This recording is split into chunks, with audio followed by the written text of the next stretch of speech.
Seriously? Another bike? Yes. Part bike, part scooter. 100% the greatest selling singular model of vehicle ever produced.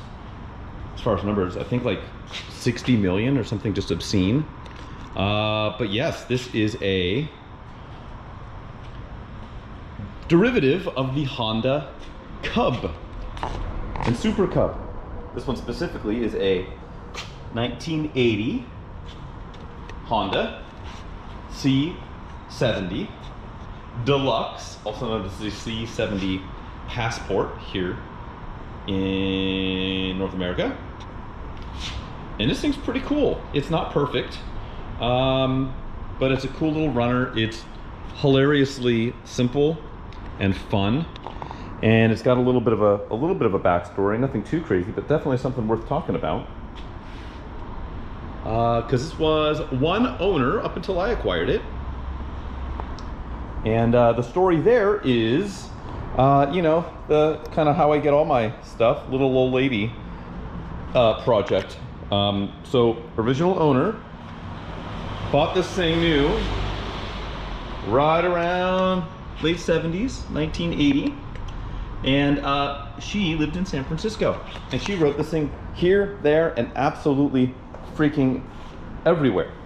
How do I know she wrote everywhere? Well, it was parked in about I want to say 1988.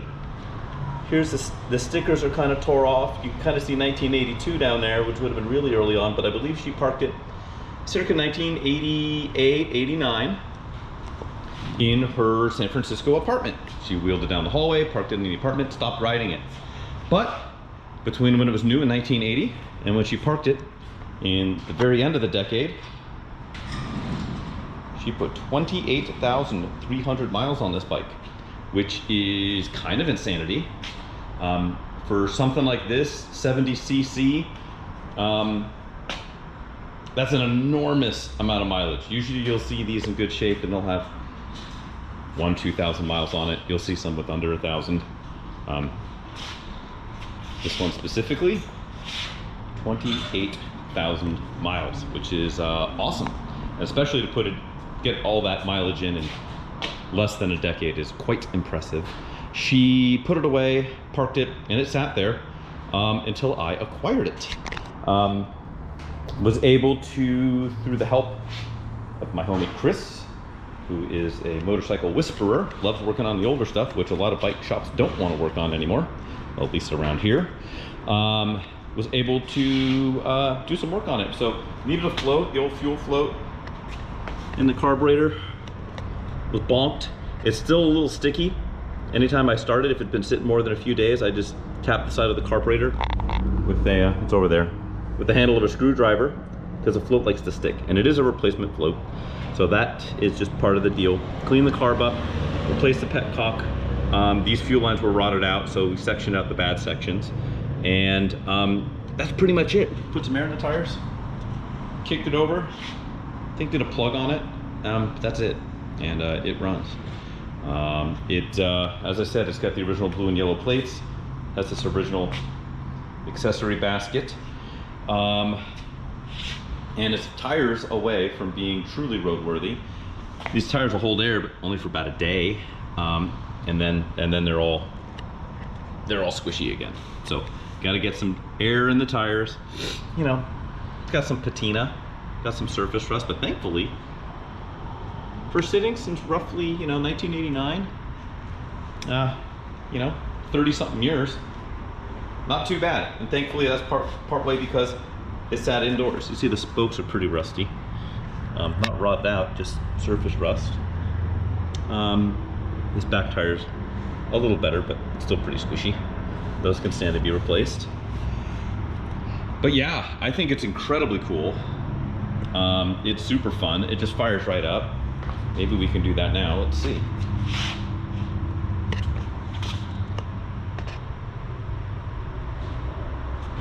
The ignition was replaced. That's it. It was missing the keys. So new keys and ignition.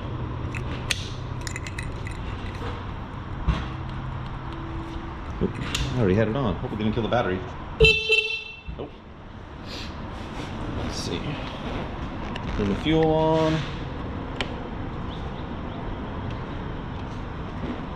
Ignition.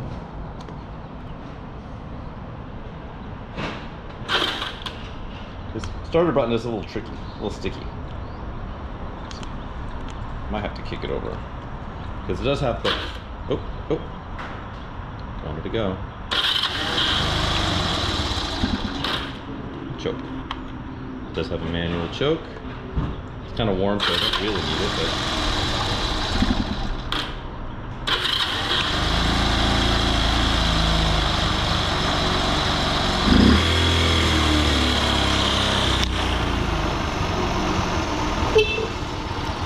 Signals work.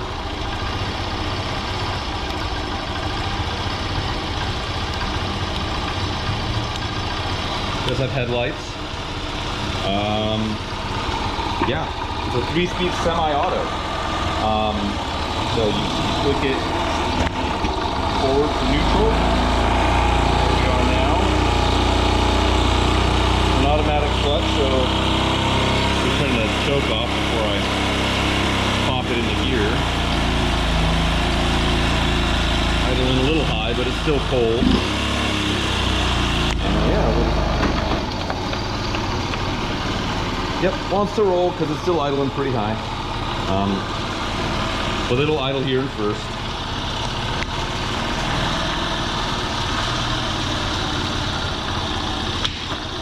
Back to neutral. Oh, and I killed it.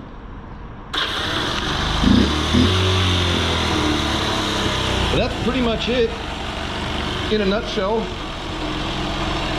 Oh, how did I get into this nutshell? Well, I bought it cheap. That's how I got into this nutshell. And I haven't decided what I'm going to do with it.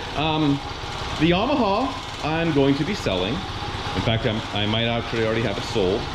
This bike, you know, I'm on the fence because it's so low maintenance. You know, cost of entry was pretty low on it. I paid $900 for it.